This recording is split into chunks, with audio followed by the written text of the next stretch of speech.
ఇదే ఇంద్రమ రాజ్యం సరే కరెక్టే. ఇంద్రమ రాజ్యం మంచిగా ఉండేది అది ఉంటే మన ఎన్టీ రామారావు పార్టీ ఎందుకు తీసిండు, సరే ఇంద్రమ రాజ్యం అంటే అందరికి మంచి, పేదోళ్ళకు ఉన్నోళ్ళకు లేని అందరికి మంచిగానే చేస్తాను కావచ్చు.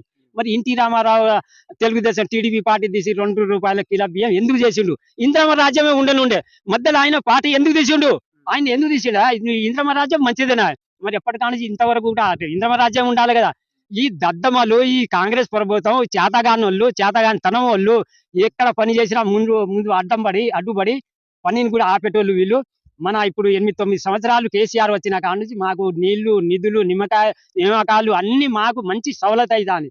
మాకు కళ్యాణ లక్ష్మి మంచిగా ఇస్తాండే, మాకు తులం బంగారం అని అనలేదు. ఆయన అన్నయ్య కొన్ని చేసిండు, అన్నయ్య చాలా చేసిండు. ఇక రైతు బంధు అనలే, ఎప్పుడు రైతు బీమా అనలే, కళ్యాణ లక్ష్మి అనలే, ఏది అని అనకున్నా కూడా సరే పేదోళ్ళు మన రాష్ట్రానికి అందరు బతకాలని